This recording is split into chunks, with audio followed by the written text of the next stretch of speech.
So, why did you decide to join the army, and when was this? Well, I did my A levels and I did those in 73, and I'd gone to teachers training college to qualify to be a teacher, but after about 6 months or whatever it was, I decided no, it wasn't for me, because I just feel it's important that you want to be a teacher, not just because it was something to do. So I came home, and of course, having no plan, I was on the dole. And my mother's cousins who were in the police force said, "Oh, you could join the police force." And this was 75. Well, I decided to go and find out about joining the military, and in the recruiting office they said, "Oh, you've got A levels, you could go for commission."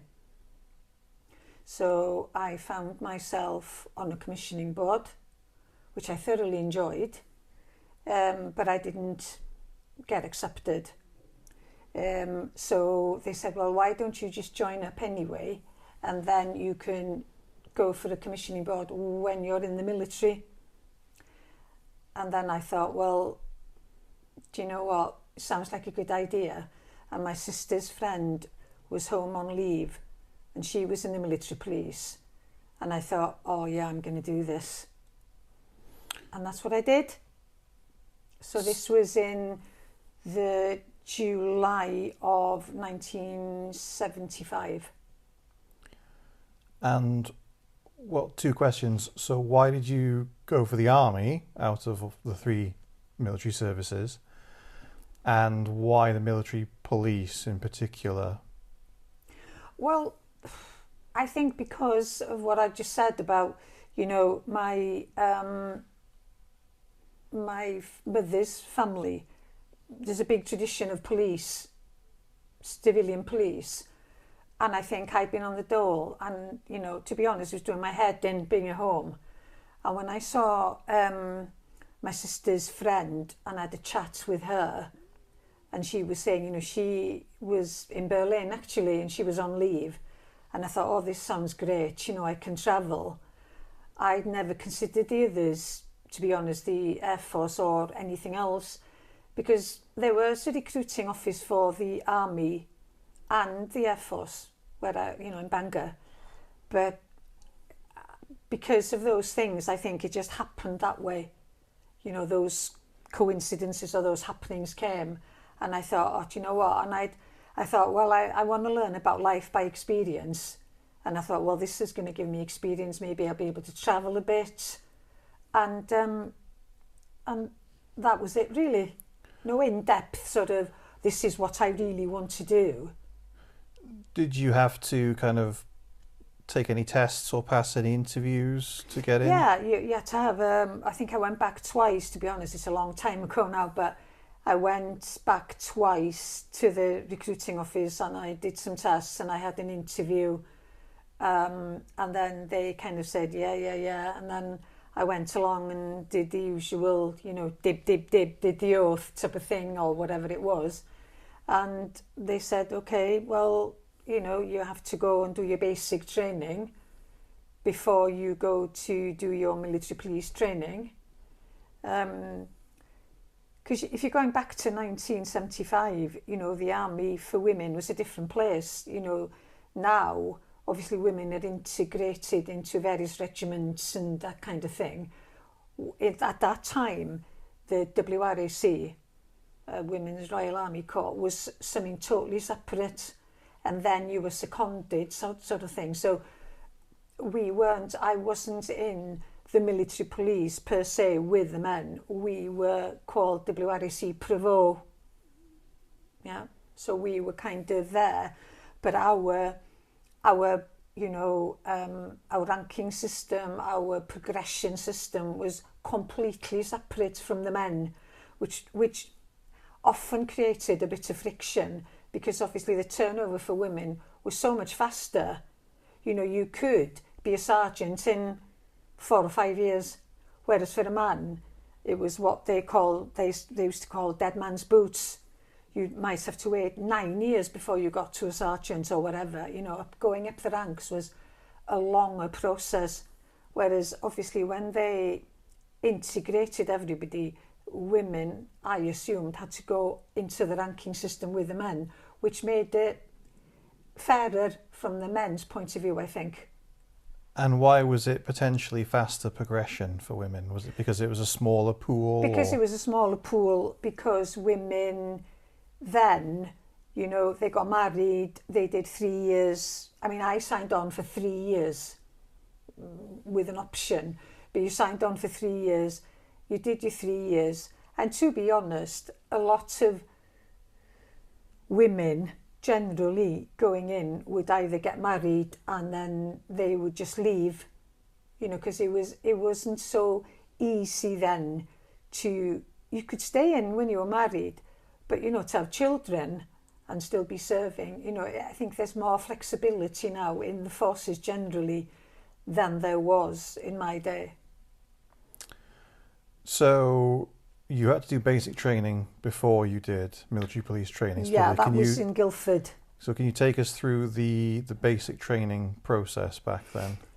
It was, when I think back, I think it was about 6 weeks, and it was very interesting. You know, we were put in platoons. You know, the girls were, this was just basic for everybody. The girls were from all over the country, you know. I met people from Newcastle, from everywhere.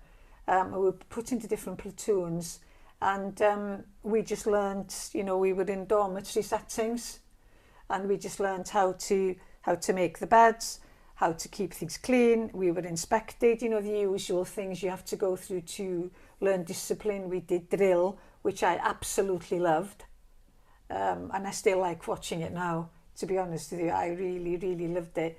My platoon was absolutely bloody awful at it, and we had to have extra lessons. And I remember her Sergeant Schooling, who was she used to just hang her head, because I think we were the last intake before she retired, and she was just like, we had to have extra lessons in the evening because we were awful. And in the end, I know this, like, it's like coming from a film, but we really worked hard and we wanted to do well for it. We won the drill cup. So, you know, those are the kind of things that stay with you, and that kind of camaraderie, you do learn it quite early on. I think even in a short stint in the services, once you know that camaraderie, it is a different kind of camaraderie to civilian life, I think, because even right through the whole nearly 3 years I was in, people do look after each other. Yeah, you get the frictions and you get people wanting a promotion above, and, you know, I want that job, why did you get that one, that type of thing. But it's a case of you work hard, you play hard.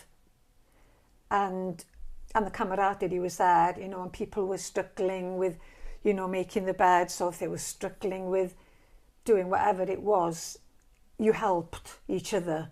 And I think that started then, and I think it's there. And, you know, people wouldn't stab you in the back generally, you know, because it wasn't just an individual thing.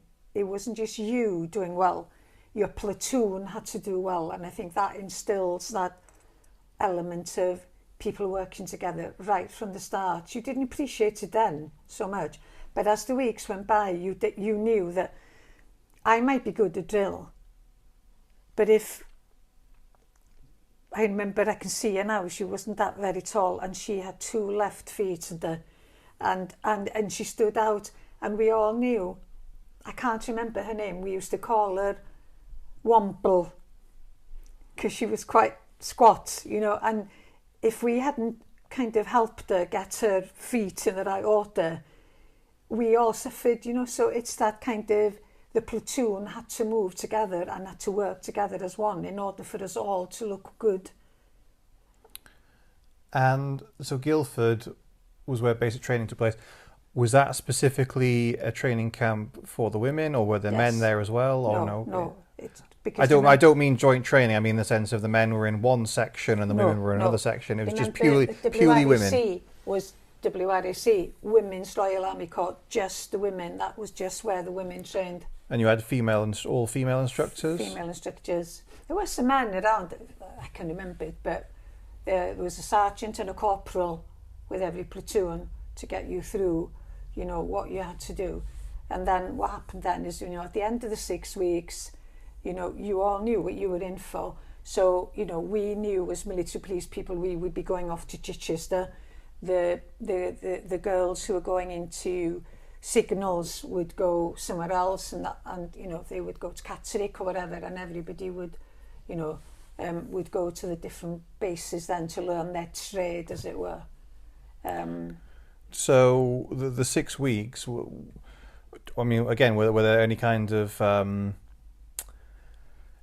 for want of a better term, exam processes or tests that you had to pass to get through, or was it pretty standard as long as you basically paid attention and got through it? It was pretty standard, really. You know, it was the usual thing: how to look after your kid, how to be smart, how to do drill, how to basically take orders, really, how to, you know, look after your accommodation, how to work together.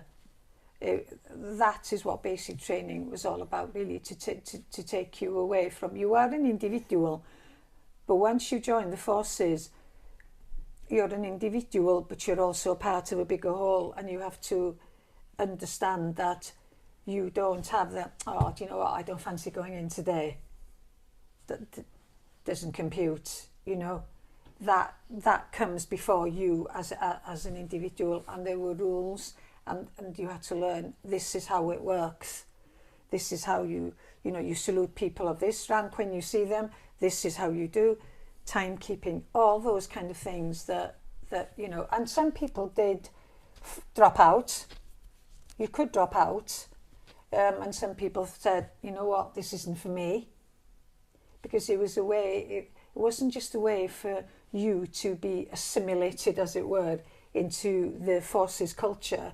It was a chance for you to say, is this for me? You know, because if it isn't, you wouldn't last long anyway, because if you can't take that kind of structured life, especially in the beginning, you know, and I think, I can't remember if it was one or two of the girls in my platoon, but also they would say as well, no, you're not, we don't want you either. So there was that option from both sides. And did you do weapons training? No. I never even did weapons training when I was in the military police. I was a part when I'm jumping the gun slightly here, but I was on the .22 rifle team in Berlin. And when we, you know, on the days where you do obstacle courses and whatever, you were doing that kind of thing, you know, gym stuff. We went out on the range, and I was allowed to shoot an SMG, and also, obviously, when I got to Berlin, I couldn't do it now, but we would, when we were on nights, if we were on ops, we would clean some weapons, or be taught how to take them apart and clean them and put them back in the armoury.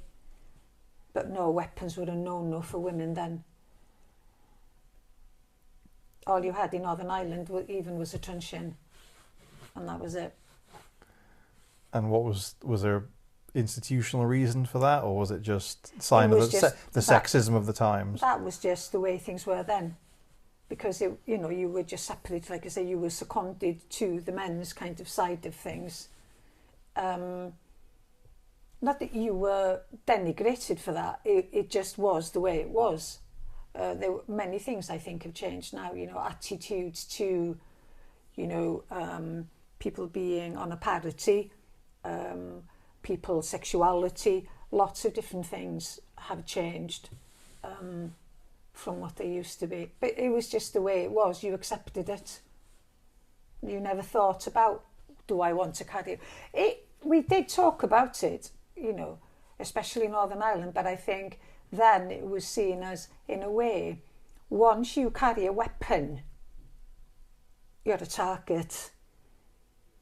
Not that we weren't targets probably in Northern Ireland, although I think hardly any women were killed on active service there. But you did become a target, didn't you, once you had a weapon in your hand, sort of thing. So we did talk about it, but it never was something that we would have fought for change then. So just backtracking slightly, you finished basic training. Did you have a passing out parade for Yes. the families? My mother, I think Anne came to that as well. Dad didn't come, but my mother came with Anne, I think. I can't remember if anybody else came. But it was really nice. Your mother and your sister came. Yeah. Yeah. Okay. And how long was the gap between finishing Guildford and going to Chichester for part 2 of training? I've been thinking about that. I can't remember if there was a break. The way I remember it, I think we went straight to Chichester. Okay. And how long was that? Well, I would have gone to. I started the basic training in July because it was really hot. I remember that. So it would have been August time, maybe beginning of August, something like that. And then, the training. Then military police people. You stand out because of the red hats, and because you do ceremonials and that kind of thing as well. So very smart. Number ones, slightly different to the normal number ones. Really that deep green, really smart. You learnt all that. You still did drill. You still, had classwork to do because you had to know how to approach police work really. How to react to going out to traffic accidents or any kind of thing. So you had the classwork side, and then you had the practical side, and then the guys that would be there watching you. So you'd get a scenario set up, and then you would study, and then you'd be put in the scenario where, right, okay, you're up today. They'd set up a traffic accident, or they'd set up something, somebody'd stolen something or whatever it was, and then you then had to go through the process of how you would interview people, what you would do. You had the notebooks just the same as civilian police, but obviously you were only responsible for military personnel on base. Civilian police would be involved if there was anything else. So you went through that, and then you had to pass all those things. And then on a Friday, I remember we were paraded in our, and they would choose the best person on parade with kit every Friday morning. The RSM would do that. To reward them, or? Well, you wore the sash. You got a sash if you won. I mean, the RSM didn't like anybody much, really. He didn't care for men, but he cared for women less. So, I'm not singing my own tune, but for a woman to win it, because men have got, their more bull boots, their kits were blank, they had, everything was, there was no state bright buttons, so. But I won it twice that I remember. I think I might have won it 3 times. You wore the sash for the week. It was more of a something, oh well, yeah. But also it meant that you could go first in the queue meal times, which could be handy sometimes because if you were late, there was hardly anything left. So you were allowed to go first in the queue for your meals. Gosh, I hadn't thought about that in a long time. But yeah, so you had to pass, obviously, all of that. And then you, at the end of it, it was quite funny. There was no big passing out because you passed out when you passed all the different, functions. So maybe there would be 4 or 6 of you passing out at the same time. And if that sounds strange, or as much as you didn't pass out like a cohort, a big cohort. It was like a piecemeal graduations. Yeah, and you got your red hat instead of the green one, and then at the end of the whole thing, everybody, you know, in your intake had done their bit and had done their testing, and then everybody was called in to be told where they were posted. So just quickly, so how long did that phase 2 training last? I went home on leave. I'm thinking back now. I went home on leave at the beginning of December, or maybe the first week in December, and waited for my orders to move. So say August, September, October, November, 4.5 months maybe. And was Chichester a mixed camp? Oh yeah, men and women. The women then. So how did that structure work then in comparison to what had gone before? Women had their own accommodation and men had their own accommodation. But, you know, you shared meals, you shared classes, you shared everything apart from the sleeping arrangements.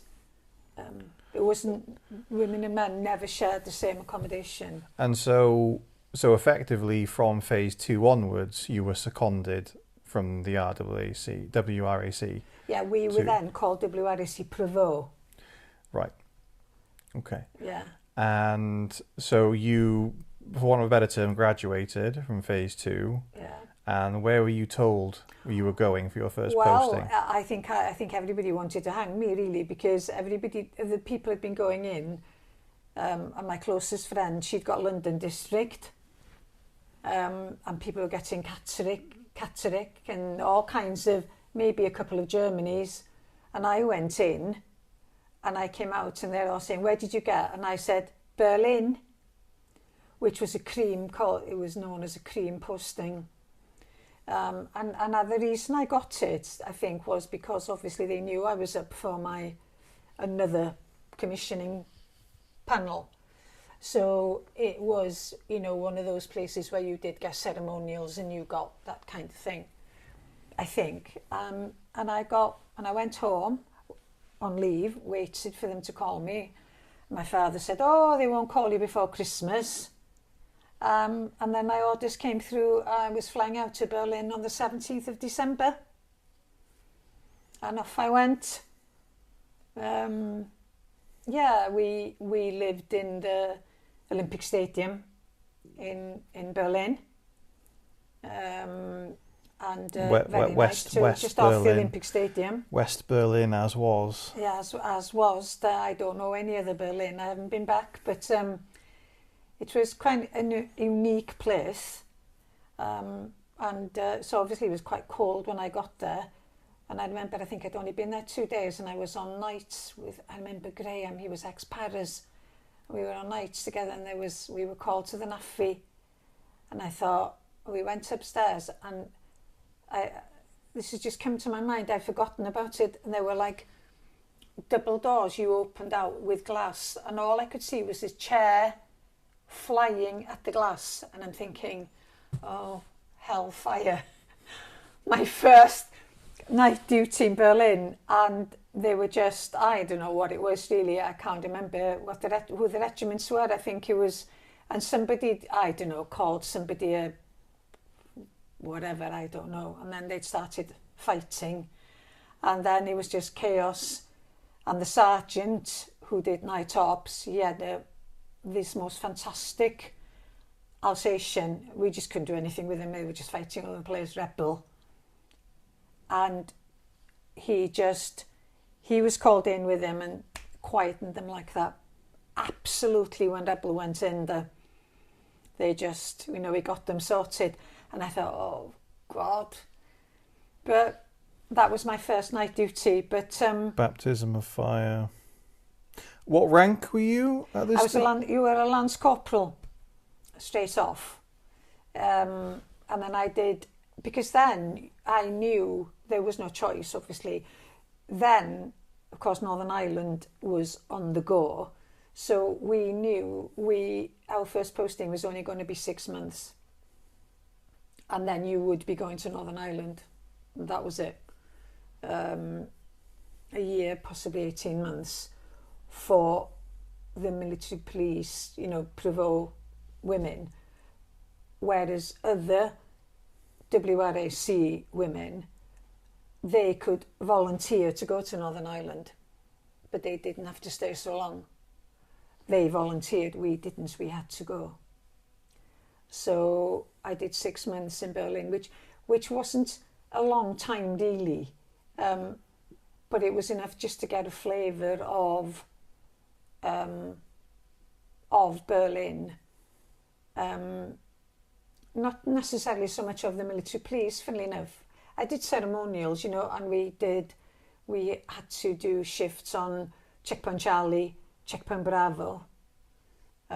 Checkpoint Charlie, obviously, we were there with the French gendarmes. They were proper police. They weren't military. They were civilian police, and the Americans. And then we'd be there. We'd log the Russian, probably in the East German cars coming over. We'd have to lock them down, and they were going to Tikal and all kinds of places they would go to.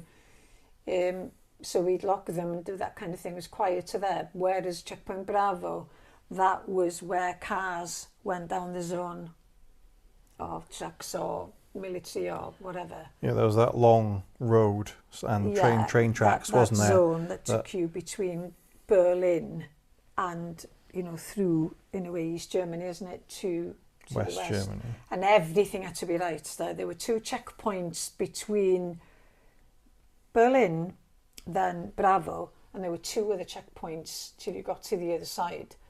And everything had to be right, because if all the T's and the I's weren't dotted and the T's crossed, they would inevitably send them back.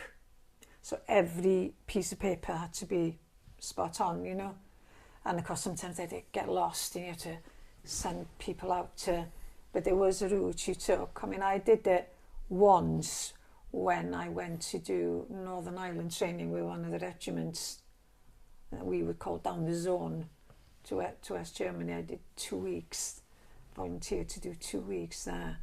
Ros and I went to do that, which was quite an experience in itself, because they had to be, trained to go over there then. We'll cover that shortly, but just to focus on Berlin, I mean, what was the average day in your life in Berlin, or the average, existence for those 6 months in general? You do a day duty, which started at about 7:30, if I remember, 8 o'clock, to be on parade for 7:30, and then you do that until about 5, maybe 6. If you'd been out to something and you had the paperwork to finish, you wouldn't finish until your paperwork had been done, your reports and everything, and then the night duty would come on. So it depended, you'd be teamed up with somebody, you might go out patrolling, you'd get calls. Sometimes you'd get calls, they'd be domestics, because you've got, you had all the regiments there, so you might have domestic problems, or you might, somebody bumped in their car, or somebody had something stolen, or there would have been something going on. And the night duty, the same thing, but you could have been on ops as well. So there were 2 people on ops, sergeant usually, and somebody else, to take phone calls or to, to tell people where to go or whatever. And then you just be, you may be given a job, and sometimes it could be just as simply as waiting, basically, to see if anything happened. Or you could be on Checkpoint Bravo, or you could be on Checkpoint Charlie. So it was that kind of thing. And occasionally, I think it only happened once when I was there, you would get a phone call and then they would say they would do training for the whole of Berlin to mobilise in a way the training, because, you know, we were in the middle of a foreign country, just in case these Germans, Russians wanted to take Berlin. They could have done it within about 8 or 10 hours. What kind of, do you have much interactions with the East Germans or the Soviets, or?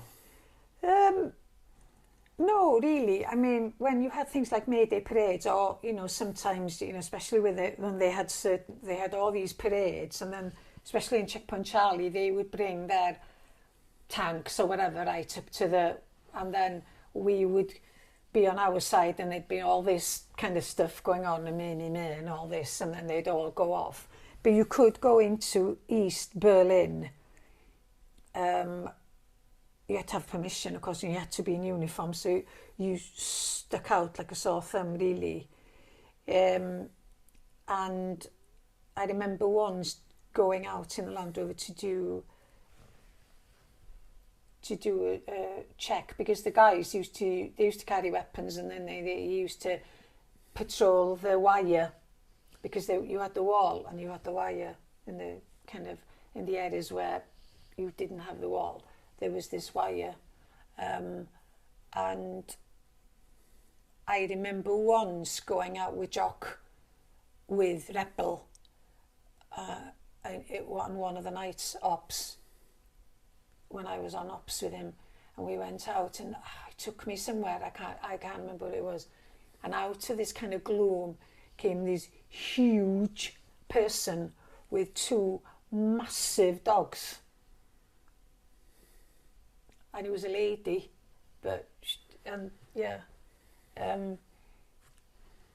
because he spoke German fluently anyway. But you didn't have interaction with them. And then we used to see some Russian soldiers manning some of the, you know, like we've got a tomb of I don't know, fallen warrior or whatever. They had flames and that kind of thing, so they used to do the usual marching and guarding that. So you used to see them, that they were Russians. And of course, when we went down the zone, and they were conscripted, obviously, and, you know, we used to throw, because when Ros and I went, we took cans of Coke, we wrapped up cigarettes in foil, and we threw out dirty magazines, basically. And then just before we got to the checkpoints, you know, because they weren't, I don't want to say they were badly treated, but I just got the impression that they were lacking. Yeah. And I remember going down to one of the checkpoints with the interpreter, because he played chess with one of the Russian officers. And I went down with him, and he was immaculate, absolutely immaculate. He had manicured nails, everything, you know. But the conscripts, you know, just the soldiers, I think they had the minimum of. And at the end of the day, you just realised they were just people, like, you know, we have this kind of thing about communists, and, you know, they've got 2 heads or whatever, and they kill babies, but they were just young men, like. Yeah, so throwing them the occasional cigarette and can of Coke was the least you felt you could do. We were told, you know, we said, God, do it, and we did it. Bit of charity.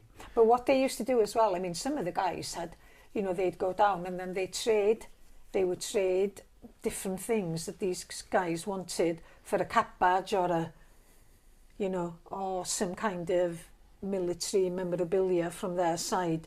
And then they would say, oh, you know, we want this sort of thing. Well, it wasn't so much the girls. This was just what we gleaned, you know, from the men sort of thing. Yeah, so I mean, that 6 months, I did some special duties. Callahan came over once. Kissinger was over. I saw Kissinger, Callahan, because he was he was quite a big, tall guy. And then, So he would have been... the Brandenburg Gate. So James Callaghan was the Prime Minister at the time? Or... To be honest with you, Jim, but I can't remember. Maybe maybe in the cabinet at the time. Yeah, he was there in an official capacity anyway. Yeah.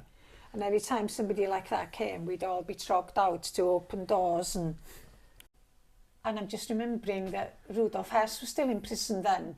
And I remember I went up in a helicopter. Don't know how, I can't remember how I managed it, but I did. And, to this day, the guy, I remember saying to me, he was walking the ramparts because there was this big thing about who was taking over from who. Every time the Americans either took over from the Russians or one way or the other, but he used to have from us, and the Americans used to have a TV and things like that, and then the Russians would take everything away and all this kind of thing, So whether it was him, there's all this thing about whether it was Rudolf Hess or whatever, but he was there the same time that in Spandau, wasn't it? Spandau. Yeah. So, and I got to go on the top of the Reichstag, which, you weren't allowed that much then, but I was lucky to be able to do that. So it kind of passed very quickly, Berlin, really, when I think about it. You got to go into the East, didn't you, at least once? Yeah, I got to go into the East. And they always used to say the sun shines on the West. And it's true, because when I was on top of the Reichstag, it seemed as if it was lighter. I don't know whether because the buildings were more, not bombed out still, but they were more kind of... grey and depressing. Yeah, depressing. But I think... people didn't bother you. You were allowed to, we walked through a park with these big, granite probably or marble, beautiful carvings depicting all these battles, and these soldiers had been buried there. And we went into their equivalent of what they would have classified as one of their better stores, like Marks, really, but it was more like the old style Woolworths, really. So their kind of standards were slightly different, but you couldn't, you could never just wander because you were always in uniform, obviously, and you couldn't go any other way. But obviously the real James Bonds, the real 007s, they lived there as well, and their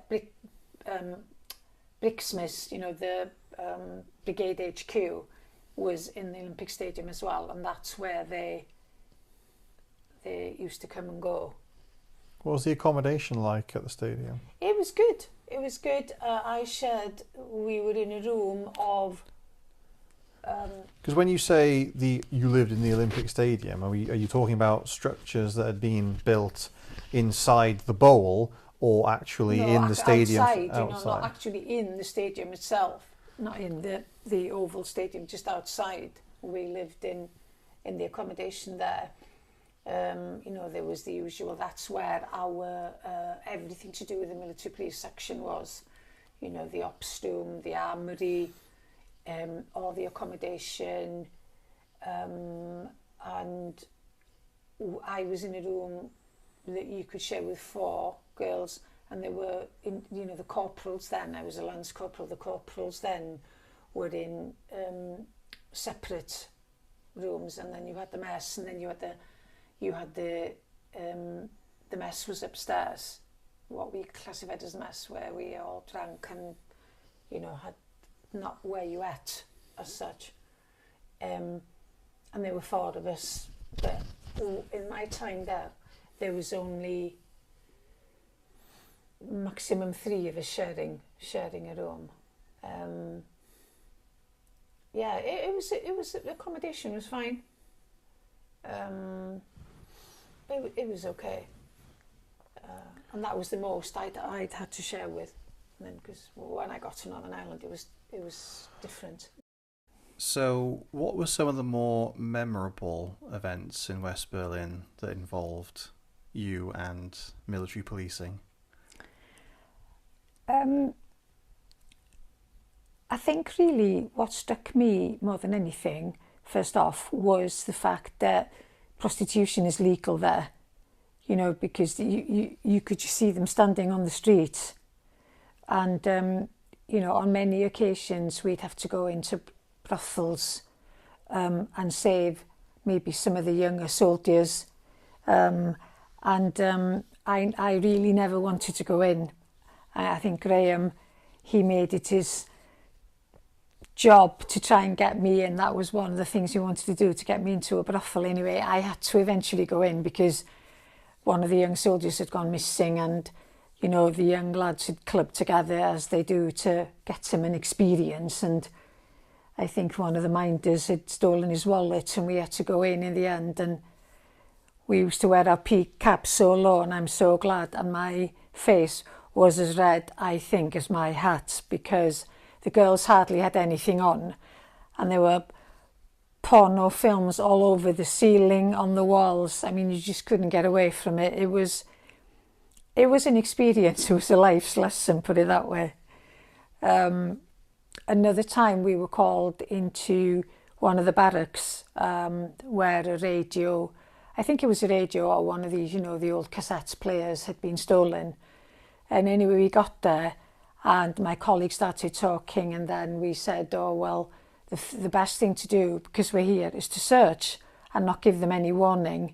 Well, of course, as a girl, a woman, I wasn't allowed to go into men's barracks without having permission. So we phoned the RSM and he gave me permission to go in. Well, this time it was the young men, some of them, their faces were as red as mine had been in the brothel, because, you know, women just weren't allowed in.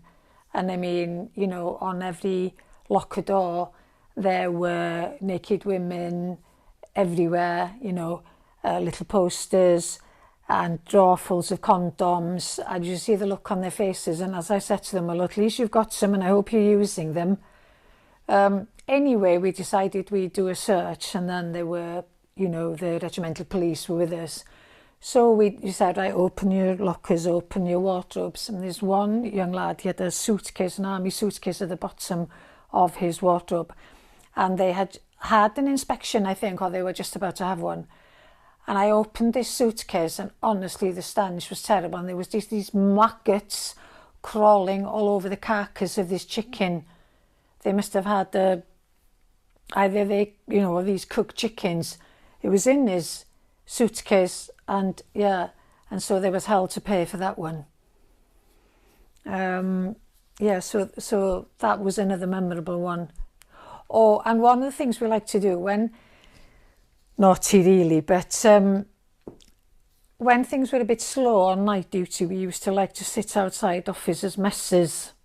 It was a bit of a game, really. We could see what we could see, and then it was a game of who would come out, would they drive, would they get a taxi.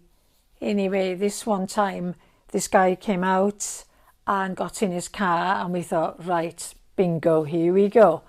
So we followed him as he veered along the road, flagged him down and stopped him, asked for his ID, and he was a major.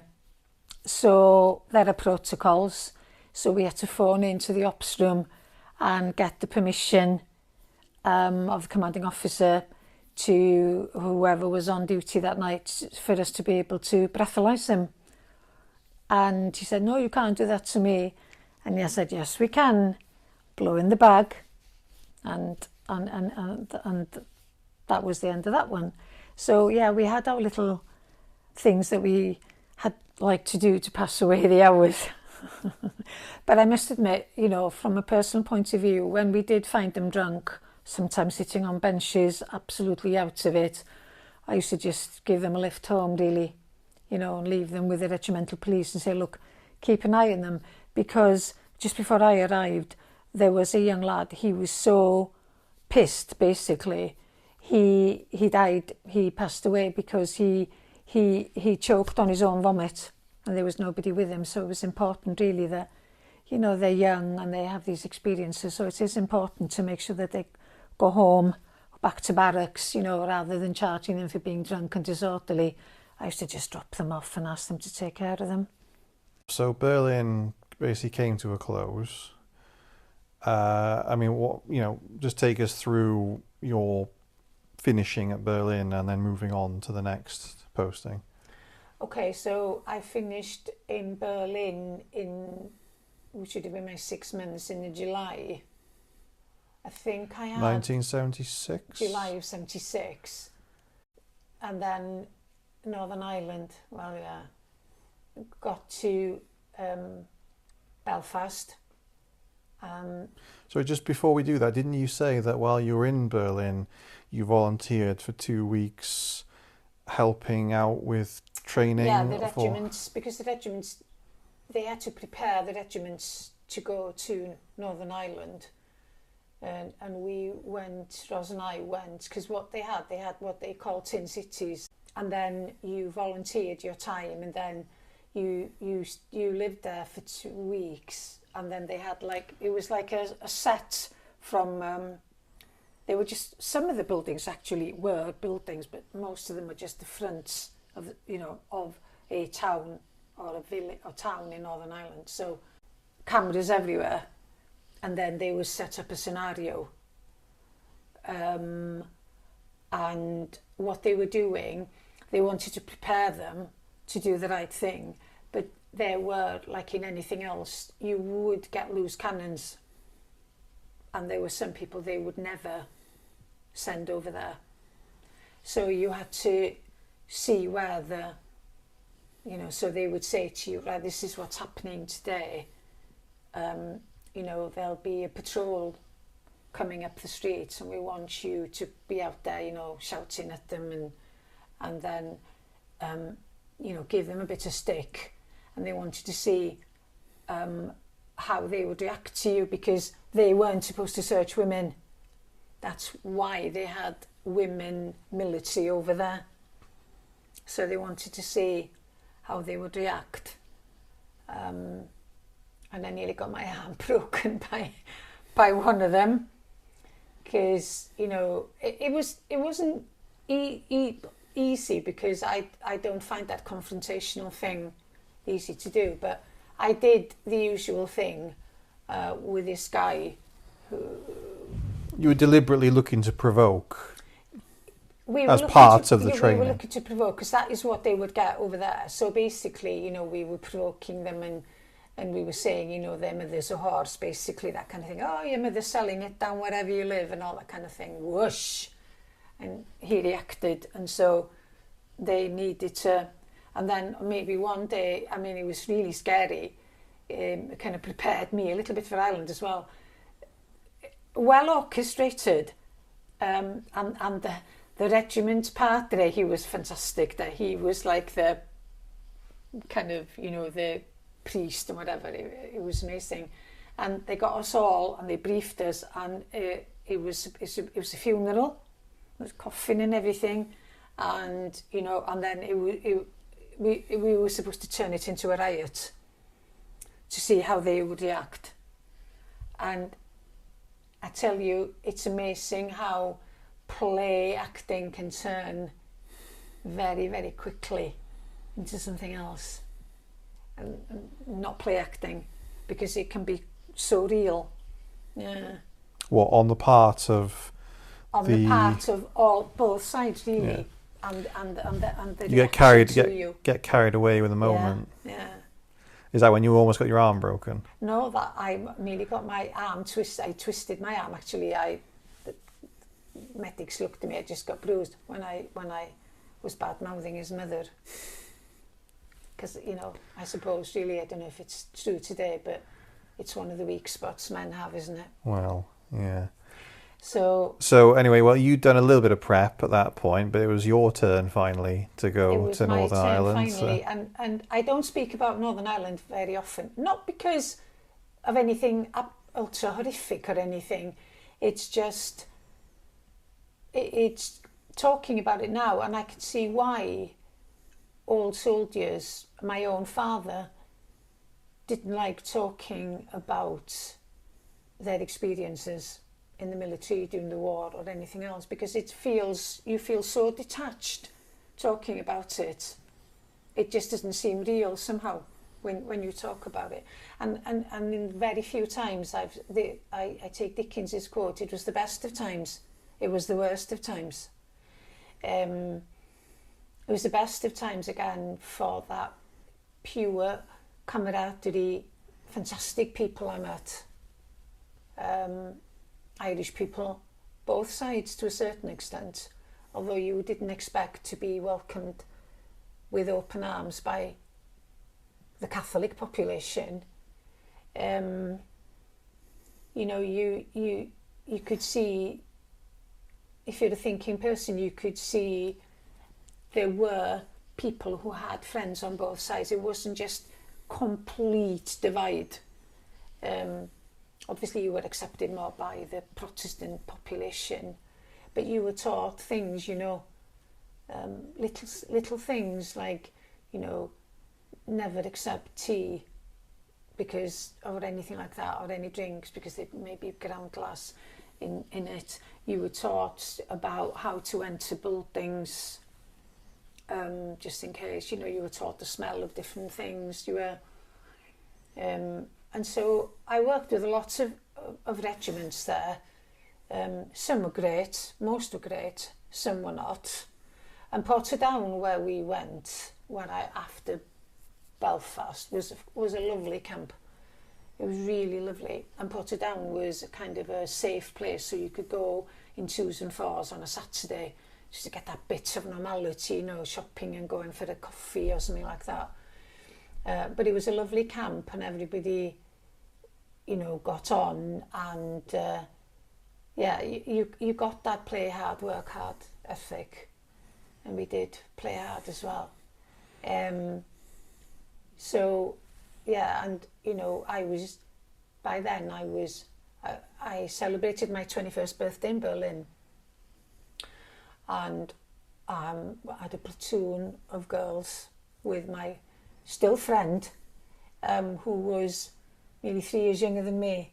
So big responsibility, really, in a very kind of claustrophobic, not the nicest of places to be, and lots going on, you know, lots of, you know, romances going wrong, pregnancies, all life happened, you know, people were gay, people were dealing with that, people were dealing with all kinds of things. Apart from the everyday of going out and, you know, working. And like I say, it was a difficult situation as it was, but some of the regiments, there was one particularly, I'm not going to name them, but they were bastards there to the girls. You couldn't even go over to the naffy without them shouting and being horrible, really. I often used to say I wouldn't pick up one of them from the gutter if he was dying, because they were really horrible. But that was very unusual, you know, and I think partly as well, maybe the girls being over there were looked upon as not an asset, you know, and you could understand it, because when you were out on patrol, they had enough to look after themselves and to see what was going on without having to, in a way, I suppose they would look at it, babysit, you know, girls. So we'd be out on patrol, we'd do ops, we'd do 24-hour duties. You know, then I didn't go to work. To the 2 places we did 24-hour duties, I'd go to work in a helicopter. Too dangerous to go by road. Well, I wanted to ask, actually, you went through a little bit in terms of the day-to-day of Berlin. I mean, what was the day-to-day of Northern Ireland? It all depends what you were, you know, what you were. If you were, there was a board, and then your kind of what you would be doing was there. So say if I was on early searches, what they would do sometimes is, if they had intel or whatever, they would do early searches, and by early searches they would go into somebody's house between 4:30 and 5 in the morning and look for whoever they wanted to look for, or bomb making equipment or whatever it was. And they always took the girls with them because, you know, they'd be women So if you were on an early search, you know, you'd be going out, maybe you'd have to get up maybe 4, you'd be going out by 6, you know, be there by 6, depending on where it was. By the time they searched everything, you had to sorted out the women, blah, blah, blah. Maybe you wouldn't be back in camp till, I don't know, 12, 1, and that would be your day. You had rest days as well. So, and then sometimes you'd say, right, okay, you're on patrol with this regiment in this town, you know, it could be Newry, could be Lurgan, could be anywhere. Yeah. So that would be your day then. You'd be going out and you'd be going into camp again, and they'd be going out on patrol again, and you'd be going out with them. Sometimes you'd be on ops, which would mean you'd be in the ops room again and, you know, taking calls on the radio, that kind of thing. And on nights, mostly they were ops, or you might do night stuff. I did a couple of nights on the border, going down to Newry. A lot of poaching was, you know, illegal booze was kind of done there. I worked with 3 para down there. They were allowed in again, and the only time I ever really heard, it was they'd heard there was a bomb in a pub, and sometimes what they would do is they would just detonate it anyway because they wouldn't chance. And I remember we were sitting behind a wall. I was with the guys, and when they detonated this thing, and the noise, and we were quite a distance away, it was deafening there. And I sat there thinking, my God, that is just one bomb going off. And funnily enough, I don't know why, it just took me back to the guys, not necessarily the Second World War, but to the First World War. You know, that barrage, constant there. You can see why they suffered, because it was huge, the blast, you know. And that stayed with me. It's funny, actually, a lot of the time, the everyday stuff isn't the kind of stuff you remember necessarily, because it's those kind of things, like, you know, taking cover behind that wall. When we did that night thing, and I was working with the Marines and that kind of thing, we went out. And what happened was then, and this is another reason why old soldiers, if you know, I was an old soldier to be called one long enough, but this is why you don't talk about it, not because of it's because, you know, when I did those 2 things, they take your dog tags away from you. So you go, and you don't have your dog tags with you, you leave them behind, that kind of thing. And I remember the only time I've ever been so scared in my life and I couldn't move was when I did that on the border. And I'm not a great fan of the night anyway, and there was another Lance Corporal with me, I was Corporal then, and she was really, really scared. And I wasn't particularly loving it myself, but you couldn't show that you were. And we were in this band, and you could hear the guns going quite close, and I felt literally I was frozen. I remember that. So those are the kind of things. This was like a border skirmish. Yeah, going on. Those are the kind of things you remember. And sometimes you know, when you're on a patrol, especially because they used to come for 4-month tours. When they started, it was a dangerous time for them, and when they finished, it was a dangerous time for them. If there was going to be an incident, that is when it would be. And you could see when they were nervous, they used to click the sights of their guns. You always, little things like you always walked at the back of a 6. Because they weren't supposed to have one up the spout, as it were. But some did, and because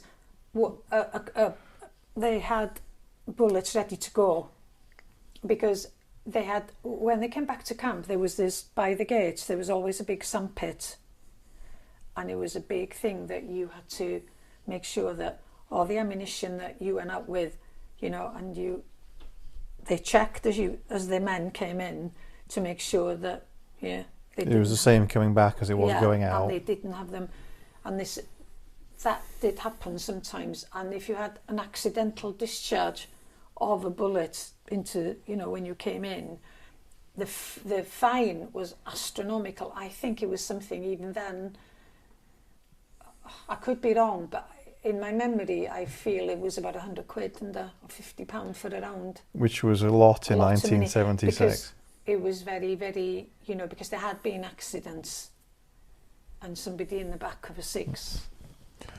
So just quickly, why would military police have been accompanying personnel on those border missions and skirmishes and stuff like that?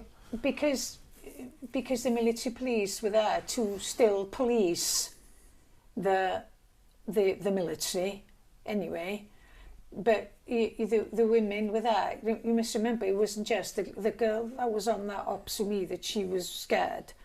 She was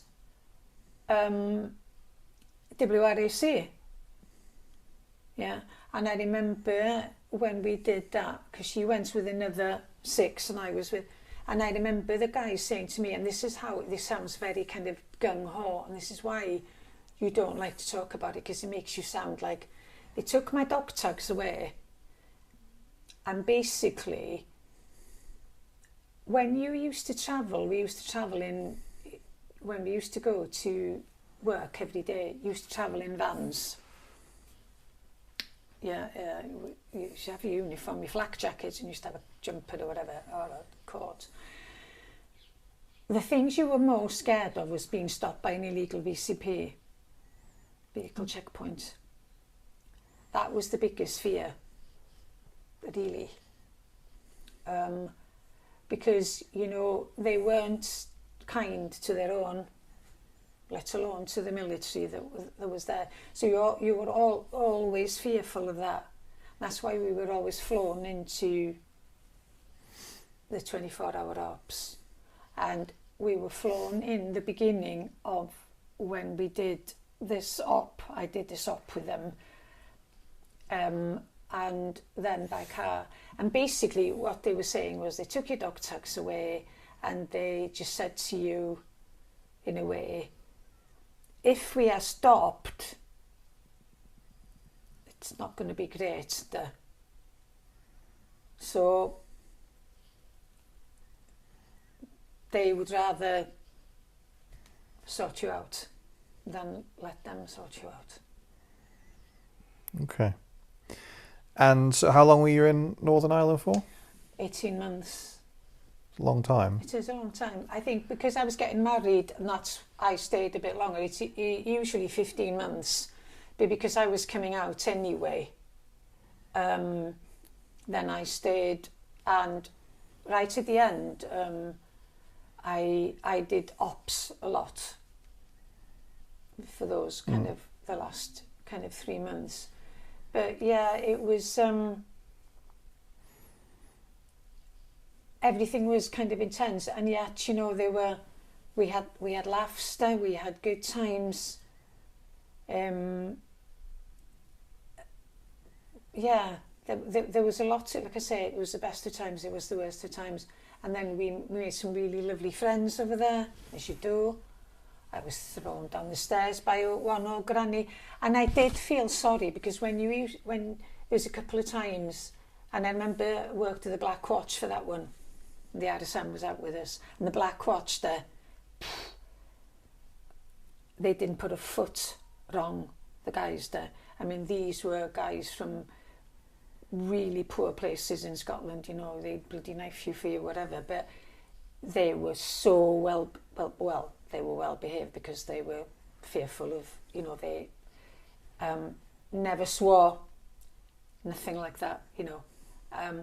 And we went out for this early, and, you know, there was a granny there. I learned that lesson, and little tiny thing she was, and, you know, made out she was, and I was in the top of the stairs, and she pushed me down the stairs, and I grabbed the rail, and the RSM was at the bottom, and he okay, my pride was hurt, and my legs were bruised, but he said that, you know, in a way, let that be a lesson to you then.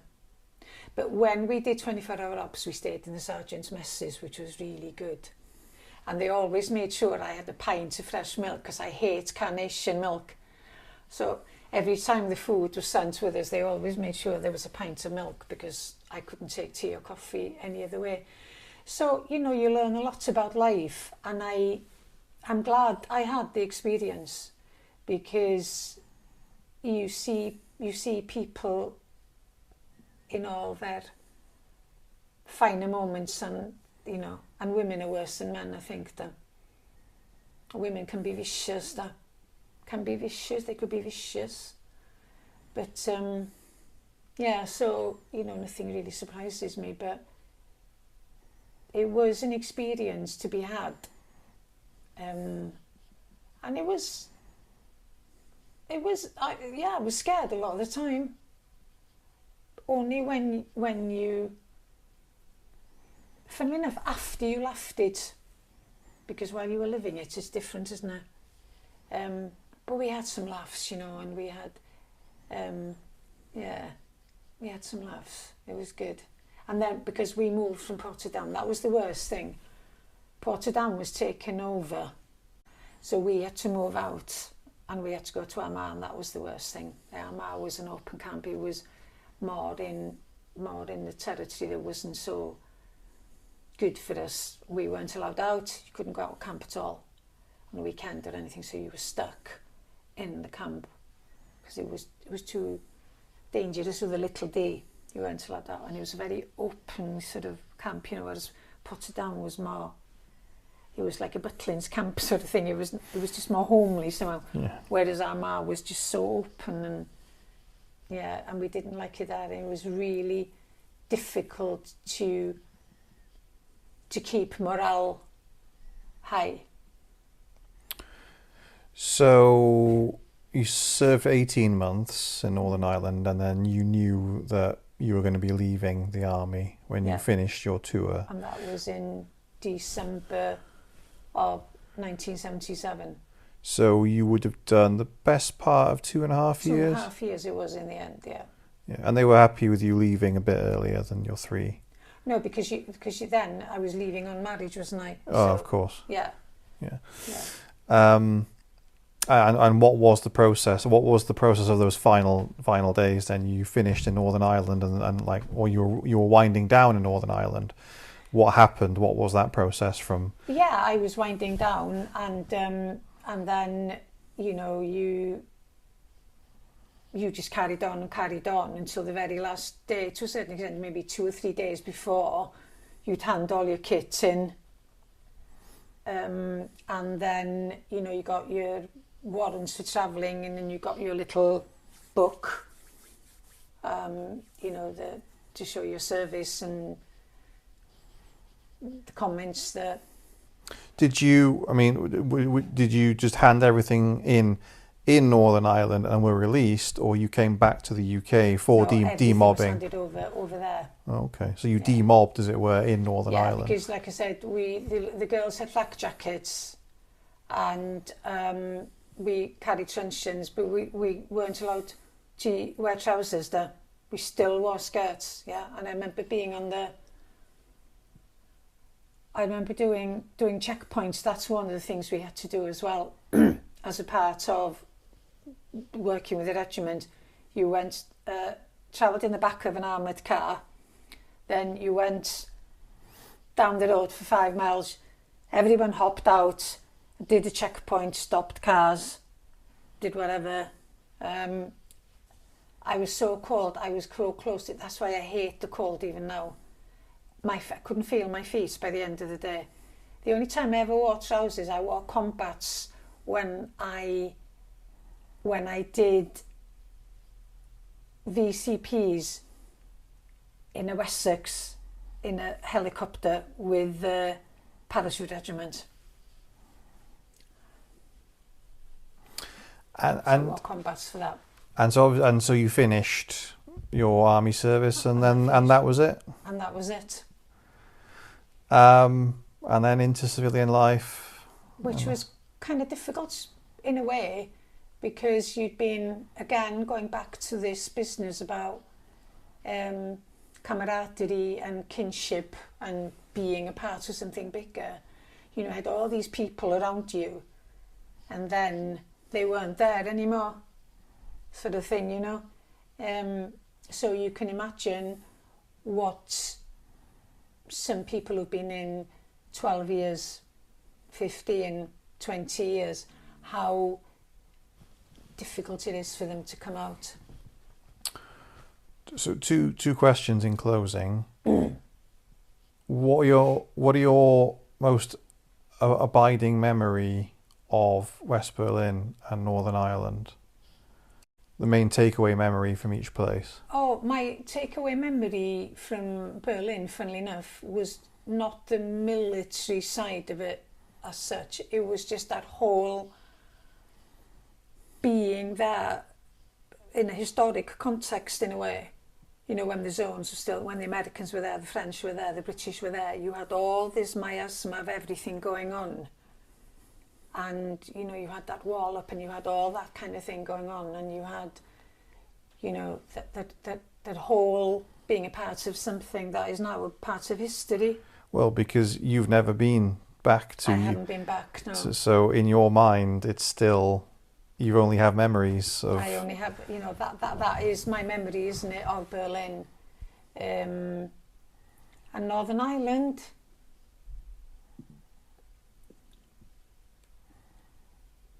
I think it's seeing the best in people and the worst in people, and it's a life experience that you can't, you know, you can't read about it. It was a lived experience that has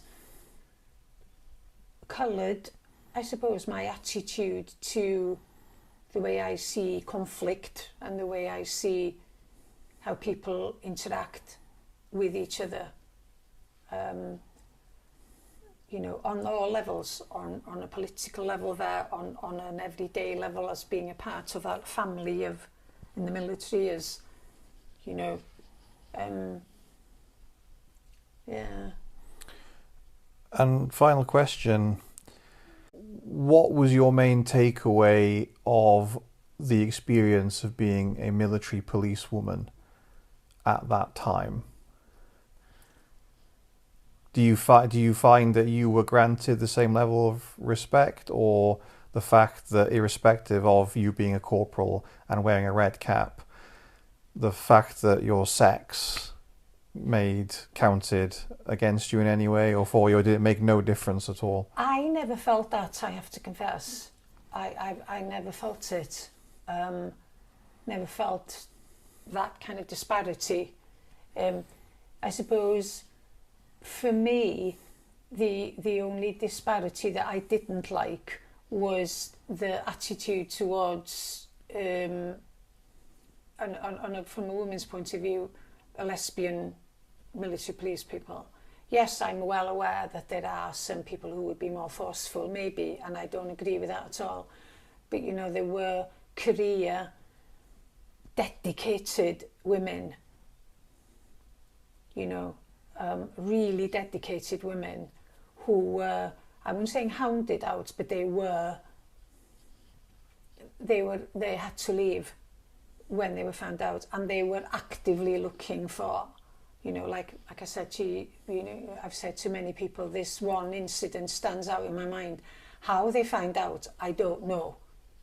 We all knew, but we weren't going to say anything. They did find out, and she was dishonourably discharged. I can't think of anybody more loyal, more dedicated, who would have been, you know, long-term military police and a good military police woman. And she had to be dishonourably discharged.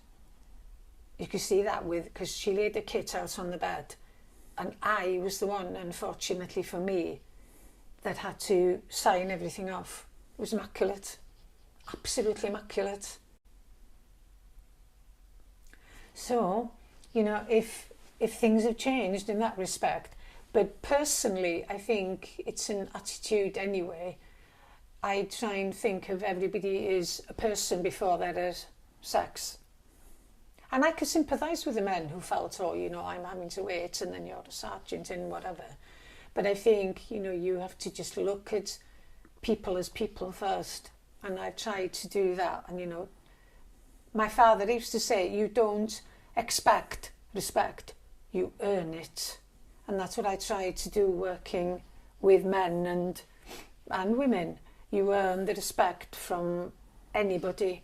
And I think if you can try and do that, then hopefully, you won't have many problems. Well, on that positive note, thank you for your time.